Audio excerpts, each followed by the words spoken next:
अस्सलाम वालेकुम। आज हम केमिस्ट्री का चैप्टर पढ़ेंगे chemical equilibrium. Actually chemical equilibrium का जो चैप्टर है इसमें हमने पढ़ना है कि रिएक्शन क्या होता है और रिएक्शन कितनी टाइप्स के होते हैं। तो सबसे पहले हम देखते हैं कि एक केमिकल रिएक्शन का मतलब क्या होता है। सबसे पहले देखेंगे केमिकल रिएक्शन क्या होता है।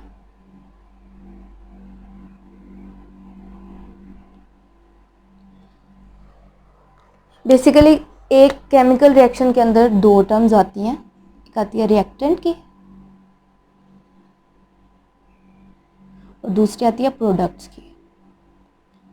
तो सबसे पहले हमें ये पता होना चाहिए रिएक्टेंट्स क्या होते हैं और प्रोडक्ट्स क्या होते हैं। जैसे कि इसके नाम से पता चल रहा है रिएक्टेंट्स, इसके नाम से क्या पता चल रहा है रिएक्ट। इसका मतलब क्या है कि जो रिएक्ट करेंगे आपस में, जो रिएक्ट करके द सब्सटेंसेस, इसकी क्या डेफिनेशन हो जाएगी, द सब्सटेंसेस दैट रिएक्ट, ऐसे सब्सटेंसेस जो रिएक्ट करते हैं इनको रिएक्टेंट्स कहते हैं। और रिएक्टेंट्स के रिएक्ट करने के रिजल्ट में जो न्यू चीज़ बनती है, हमारे पास न्यू सब्सटेंस बनते हैं, उसको हम क्या कहते हैं, प्रोडक्ट्स। अभी हम इसकी एग्जांपल देख लेते हैं कि इस एग्जांपल में एक केमिकल रिएक्शन में रिएक्टेंट्स कौन से हैं और प्रोडक्ट्स कौन से हैं। मैं यहाँ पे एक एग्जांपल लिखती हूँ। हाइड्रोजन ये रिएक्ट करेगा आयोडीन के साथ और बना देगा 2 हाइड्रोजन आयोडाइड। ये 2 हमने बैलेंस करने के लिए लगाया है इसके साथ।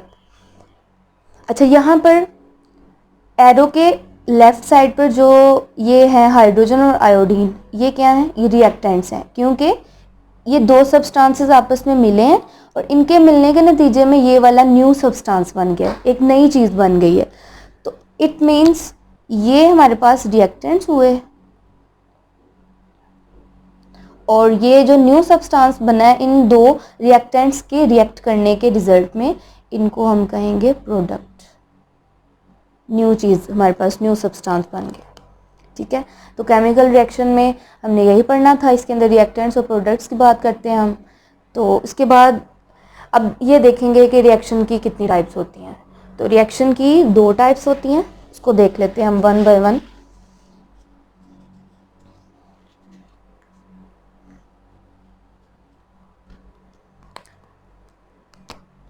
Chemical reaction is basically of 2 types: irreversible reaction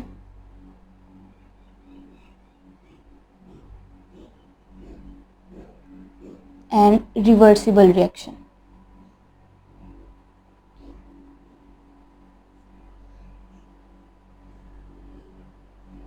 इनको वन बाय वन हम इनकी डिटेल पढ़ते हैं।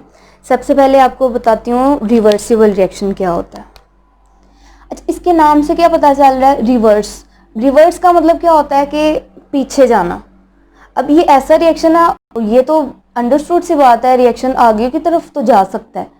अब ये पॉइंट, इसका बात, जो मेन बात वो ये है कि आया कि ये रिएक्शन बैकवर्ड भी जा सकता है या नहीं।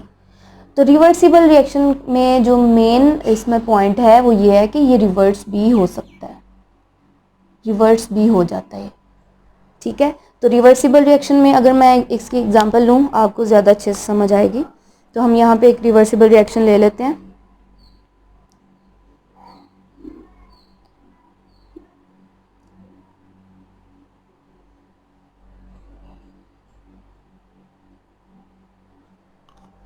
अच्छा, इसका मतलब क्या है, मैंने यहाँ पे डबल एरो हेड क्यों लगाया, इसका मतलब है ये एक एरो आगे की तरफ जा रहा है इस तरह, और दूसरा जो एरो है वो इस तरह बैकवर्ड की तरफ जा रहा है। इसका मतलब क्या हुआ, ये जो ये रिएक्शन है, हाइड्रोजन और आयोडीन रिएक्ट करके हाइड्रोजन आयोडाइड बना रहे हैं। At the same time hydrogen iodide दोबारा से बैकवर्ड रिएक्शन करके हाइड्रोजन आयोडीन दोबारा से बना देगा। इसका मतलब क्या हुआ, रिवर्सिबल रिएक्शन में 2 रिएक्शंस होते हैं सिमल्टेनियसली। कौन कौन से 2 रिएक्शंस होते हैं, फॉरवर्ड भी जाता है, फॉरवर्ड रिएक्शन भी हो रहा था इसमें, और रिवर्स रिएक्शन भी हो रहा होता है। इसलिए इनको मैंने डबल एरो हेड से इसको रिप्रेजेंट किया। तो अगर मैं इस रिवर्सिबल रिएक्शन को, ये इकट्ठा लिखा हुआ है, अगर मैं इन दोनों को अलग अलग रिएक्शन को मैं शो करके दिखाऊं तो कैसे करूंगी? हाइड्रोजन आयोडीन, इसने फॉरवर्ड रिएक्शन के ज़रिए से ये प्रोडक्ट बनाया हाइड्रोजन आयोडाइड। अब हाइड्रोजन आयोडाइड रिवर्स रिएक्शन क्या शो करेगा? वो ये इसकी इन्वर्स हो जाएगी, ये वाली इक्वेशन, हाइड्रोजन और आयोडीन दोबारा से बन जाएगी। तो ये रिवर्सिबल रिएक्शन है। अब इसके 3 पॉइंट्स क्या हमें पता चले? पहली बात ये कि रिवर्सिबल रिएक्शन ऐसा रिएक्शन है जिसके अंदर प्रोडक्ट्स दोबारा से रिकम्बाइन होकर रिएक्टेंट्स बना देते हैं। सेकंड पॉइंट क्या है? इनको डबल एरोहाइड से हम रिप्रेजेंट करते हैं। और थर्ड पॉइंट क्या है कि ये कंप्लीशन की तरफ रिएक्शन नहीं जाता, ये कभी भी रिएक्शन कंप्लीट नहीं होता। अब आपके सामने ये देखें, हाइड्रोजन आयोडीन इन्होंने रिएक्ट किया, हाइड्रोजन आयोडाइड बनाया, अब दोबारा से हाइड्रोजन आयोडाइड रिएक्ट करके रिएक्टेंट्स बना रहे हैं, तो ये साइकिल चलता जाएगा, रिएक्टेंट प्रोडक्ट्स बनाते जाएंगे, प्रोडक्ट्स दोबारा रिएक्टेंट्स बनाते जाएंगे। ठीक हो गया? तो इसका मतलब क्या हुआ कि अब हमने देखना है कि रिवर्सिबल रिएक्शन में ऐसा क्या, ऐसी कौन सी बात है जिसकी वजह से रिएक्शन कंप्लीशन की तरफ नहीं जाता।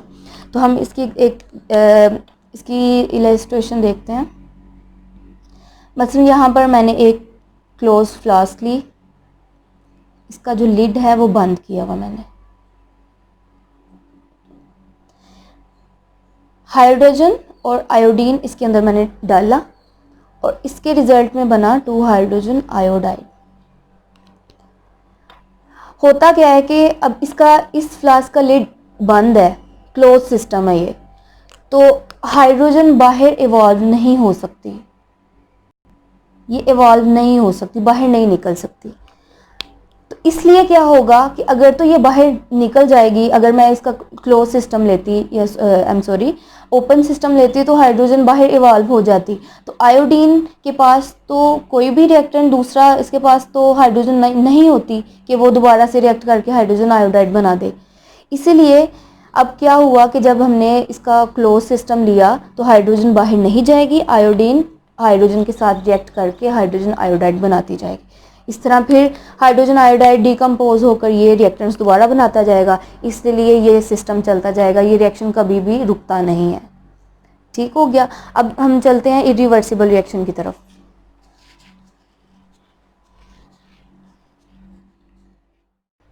अब देखते हैं इरिवर्सिबल रिएक्शन क्या होता है। इरिवर्सिबल के नाम से पता चल रहा है, it mean not. Reversible mean कि ये रिवर्सिबल नहीं होगा, it is not reversible reaction. इसके अंदर क्या होगा कि रिएक्टेंट्स तो कंबाइन होकर प्रोडक्ट बना सकते हैं, लेकिन प्रोडक्ट दोबारा से डिकम्पोज होकर रिएक्टेंट्स कभी भी नहीं बनाएंगे। इसकी एग्जांपल देखते हैं हम। हाइड्रोजन ऑक्सीजन के साथ कंबाइन हुई और इसने बनाया वाटर मॉलिक्यूल। अब हाइड्रोजन और ऑक्सीजन जो कि रिएक्टेंट्स हैं, इन्होंने कंबाइन होकर वाटर बनाया, प्रोडक्ट बनाया। अब ये कभी भी नहीं होगा कि वाटर दोबारा से डिकम्पोज हो हाइड्रोजन और ऑक्सीजन में। ये नॉर्मल कंडीशन में ऐसी बात है, वैसे तो हम इसको दूसरे हालात में इसको मतलब किसी भी तरीके से इसकी डिकम्पोजिशन करवा सकते हैं, लेकिन अंडर नॉर्मल कंडीशन हम क्या करते हैं कि ये दोबारा से बैकवर्ड रिएक्शन नहीं शो करता। ठीक है? अब इसके बारे में दूसरी और क्या बात है कि ये सिंगल एरो के साथ शो होता है, रिएक्टेंट और प्रोडक्ट के दरमियान हम सिंगल एरो लगाते हैं। ठीक है? और थर्ड वन, ये रिएक्शन कंप्लीट हो जाता है, this reaction goes to completion, complete हो जाता है। ठीक है? ये सिर्फ फॉरवर्ड की तरफ जाएगा, रिवर्स रिएक्शन नहीं शो करेगा। इसका मतलब क्या हुआ कि ये यूनिडायरेक्शनल है, यूनिडायरेक्शनल रिएक्शन है, सिर्फ फॉरवर्ड रिएक्शन शो करता है, इसलिए इसको रिवर्सिबल रिएक्शन कहते हैं, क्योंकि ये रिवर्स रिएक्शन शो नहीं करता। देख लेते हैं, और ये बहुत इंपॉर्टेंट शॉर्ट क्वेश्चन है, इसमें डिफरेंस आता है। What is the difference between irreversible and reversible reaction?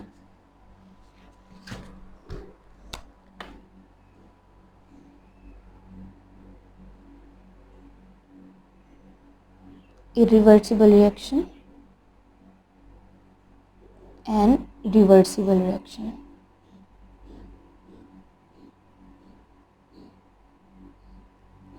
तो तो सबसे पहला पॉइंट क्या है, इसकी डेफिनेशन आ जाएगी। इसके अंदर प्रोडक्ट्स रिकम्बाइन नहीं होंगे रिएक्टेंट्स बनाने के लिए, ये नहीं रिकम्बाइन होगा रिएक्टेंट्स, ये नहीं बना सकता। लेकिन रिवर्सिबल रिएक्शन, इसके अंदर प्रोडक्ट्स दोबारा से रिएक्टेंट्स बना सकते हैं।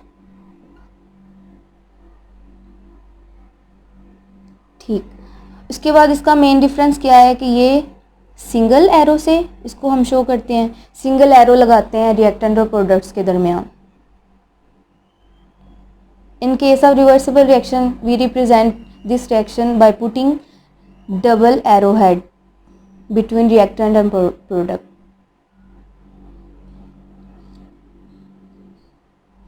It means this is for forward reaction and this is for reverse reaction.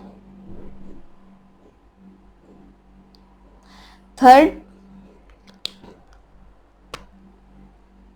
irreversible reaction go to completion, ये complete हो जाता है,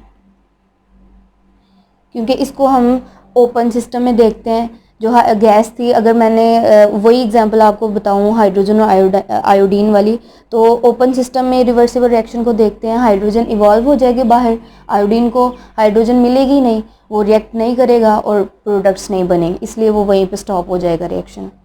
रिवर्सिबल रिएक्शन में never go to completion, reaction ख़त्म नहीं होता।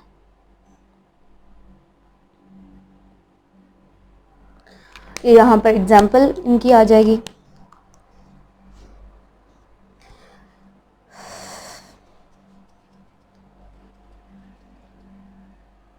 फोर्थ पॉइंट में इनकी एग्जाम्पल आ जाएगी।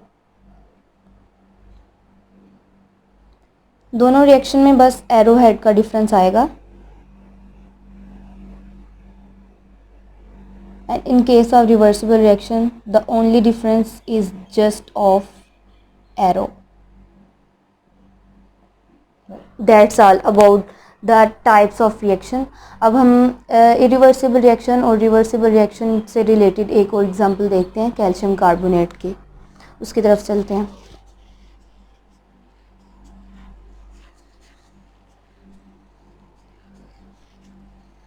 यहाँ पर एक रिएक्शन है, कैल्शियम ऑक्साइड रिएक्ट करेगा कार्बन डाइऑक्साइड के साथ और ये बना देगा कैल्शियम कार्बोनेट।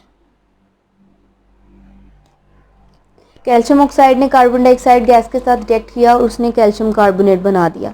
अब इसके अंदर हम इसके अंदर दो स्टेप्स देखेंगे कि डिकम्पोजिशन कैसे होगी और दोबारा से कम्बिनेशन कैसे होगी।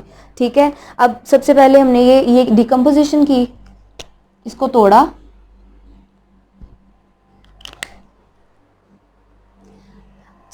ये रिएक्शन हमने देखना है। अब कैल्शियम ऑक्साइड ने रिएक्ट करना है कार्बन डाइऑक्साइड के साथ और कैल्शियम कार्बोनेट बनाना है। कैल्शियम ऑक्साइड ने कार्बन डाइऑक्साइड के साथ रिएक्ट करना है और कैल्शियम कार्बोनेट बनाना है। अब इसके अंदर दो स्टेप्स आ जाते हैं, डिकम्पोजिशन और कम्बिनेशन। सबसे पहले डिकम्पोजिशन देखते हैं कि कैल्शियम कार्बोनेट कैसे टूटता है। कैल्शियम ऑक्साइड बनाया और कार्बन डाइऑक्साइड बनाई दोबारा से। ठीक है, अब इसके अंदर भी हमने ओपन सिस्टम और क्लोज सिस्टम की बात करनी है। मैंने एक फ्लास्क ली,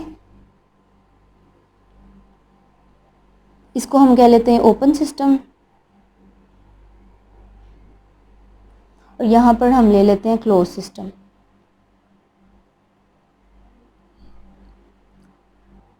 यहाँ पर लिड लगा होगा ऊपर, ये ओपन नहीं होगा।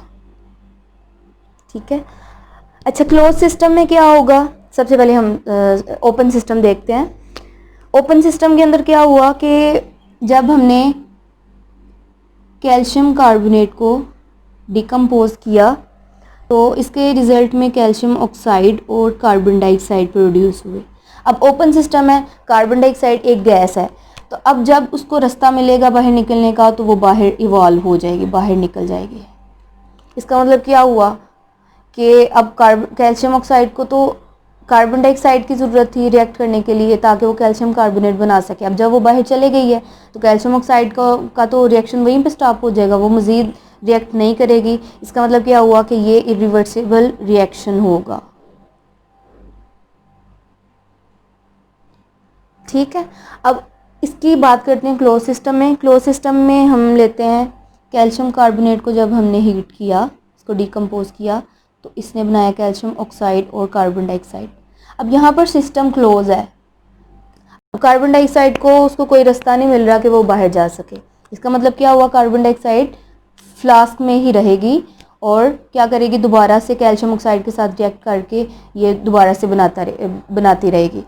तो ये प्रोसेस चलता जाएगा। तो इसका मतलब क्या हुआ कि ये रिवर्सिबल रिएक्शन होगा। ये सिस्टम चलता जाएगा, ये कभी भी कंप्लीशन की तरफ नहीं जाएगा।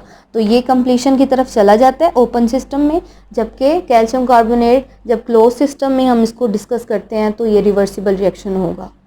ठीक है, तो इसका मतलब क्या हुआ कि हमने कैल्शियम कार्बोनेट की डिकम्पोजिशन और कम्बिनेशन की भी बात कर ली है ओपन सिस्टम और क्लोज सिस्टम के लिहाज से।